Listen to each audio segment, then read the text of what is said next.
नमस्कार। हमारा जो प्रश्न है वो इस प्रकार से है। एक कार्बनिक द्रव में 40% कार्बन है और 6.7% हाइड्रोजन है। ठीक है। और 473 केल्विन ताप एवं एवं 76 सेंटीमीटर दाब पर, ठीक है, दाब कितना दिया है, 76 सेंटीमीटर दाब पर 0.10 ग्राम यौगिक की वाष्प 64.7 ml आयतन देती है। ठीक है, यहाँ पे क्या है, देती है, द है, क्या नहीं है। ओके। यौगिक का आणविक सूत्र ज्ञात करें। ठीक है, तो देखो हमें क्या क्या दिया गया है। हमें ये दिया गया है कि कार्बनिक द्रव है, उसमें कार्बन दिया गया है 40%। ठीक है, कितना दिया गया, कार्बन 40% दिया गया है।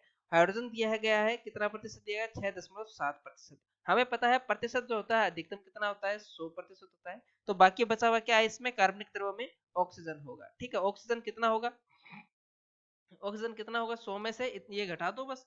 ऑक्सीजन ऑक्सीजन कितना होगा, 100 में से कार्बन का और हाइड्रोजन का घटा दो। ठीक है, तो क्या आ जाएगा, ऑक्सीजन का आ जाएगा। ठीक है, तो ऑक्सीजन कितना है, ऑक्सीजन का आ जाता है यहाँ पे 53.3 ग्राम। कितना आता है, 53.3 ग्राम आ जाता है। ठीक है, देखो प्रतिशत, अगर मैं इस कार्बनिक द्रव्य को 100 ग्राम लूं, 100 ग्राम लूं, तो इसमें से 40 ग्राम क्या हो जाएगा, कार्बन, 6.7 ग्राम क्या हो जाएगा, हाइड्रोजन, और बाकी बचा हुआ क्या हो जाएगा, 53.3 ग्राम क्या आ जाएगा, ऑक्सीजन आ जाएगा। अगर इनके मोल निकालूं इस प्रश्न को सोल्व करने के लिए, सबसे पहले इनका क्या निकाल लेते हैं, मोल निकाल लेते हैं।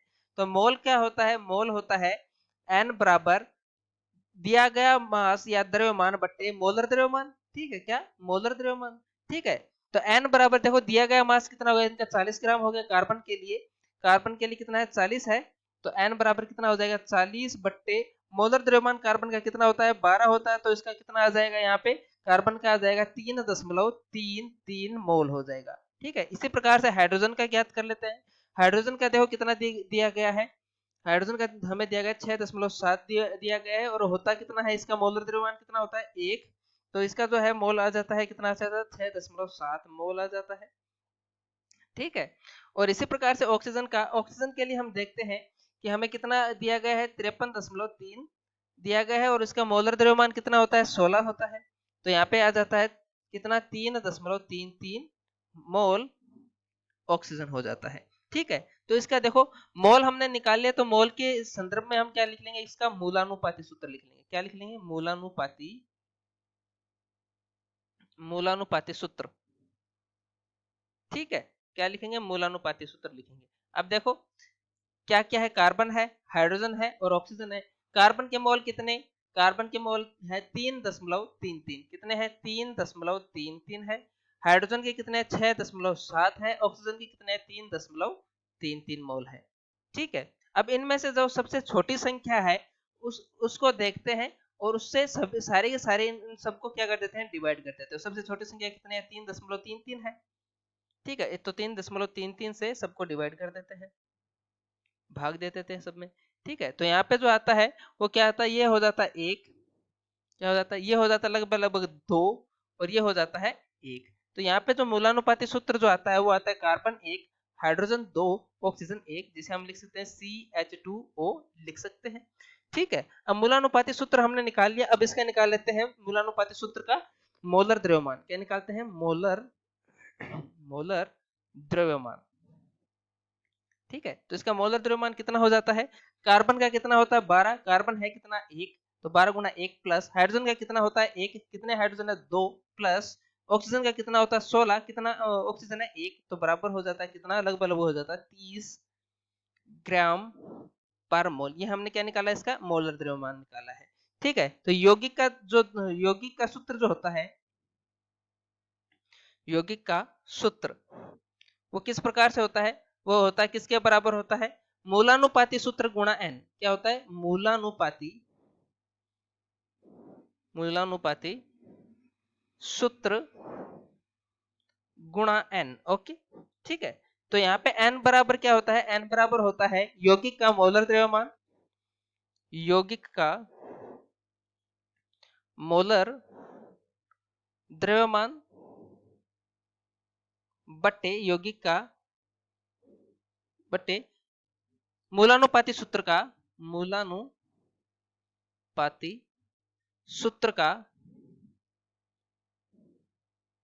मोलर द्रव्यमान। क्या हो जाएगा, मोलर द्रव्यमान। ठीक है, तो देखो मोलानुपाती सूत्र का तो मोलर द्रव्यमान हमने ज्ञात कर लिया, लेकिन यौगिक का जो है मोलर द्रव्यमान है वो हमें ज्ञात करना पड़ेगा।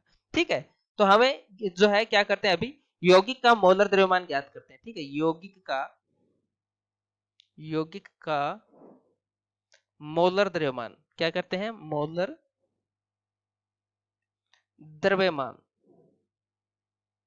ठीक है, तो यौगिक का मोलर द्रव्यमान यहाँ पे अभी ज्ञात करते हैं। तो हमें देखो क्या दे रखा है, P बराबर दे रखा है कितना, 76 सेंटीमीटर दाब दे रखा है। ठीक है, अब इसे हम क्या करते हैं, एटीएम में बदलते हैं। तो एटीएम में बदलते हैं तो हम 76 का डिवाइड करते हैं तो क्या आ जाता है, अगर सेंटीमीटर में हमें दाब दिया गया हो तो हम इसको क्या कर देते हैं, 76 से डिवाइड कर देते हैं तो एटीएम में आ जाता है। तो हमें कितना दिया गया, सेंटीमीटर में दिया गया 76, और इसका 76 से डिवाइड करेंगे तो कितना आ जाएगा, 1 एटीएम, एक एटीएम आ जाता है।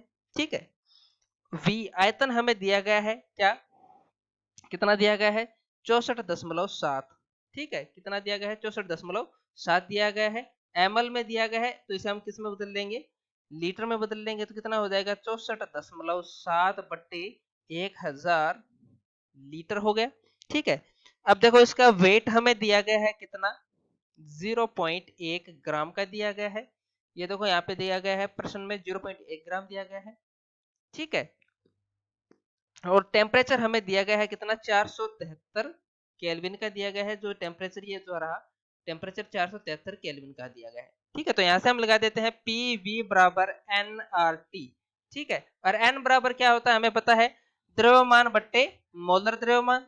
मोलर द्रव्यमान हमें ज्ञात करना है, द्रव्यमान हमारे पास है, तो पी वी बराबर क्या हो जाता है, W by M V R T. ठीक है, तो यहाँ से देखो एम वी का जो है, यहाँ पे देखो P का वैल्यू है कितना, 1 गुणा V का वैल्यू कितना, 64.7 बट्टे 1000 बराबर W का वैल्यू कितना है, 0.1 ग्राम, 0.1 ग्राम बटे मोलिकुलर वेट जो है हमें ज्ञात करना है, गुणा R का वैल्यू कितना लेंगे, देखो ये यहाँ पे एटीएम में लिया है तो जो इसका R का वैल्यू एटीएम में आएगा वो लेंगे। ठीक है, तो एटीएम में इसका वैल्यू कितना था, 0.0821।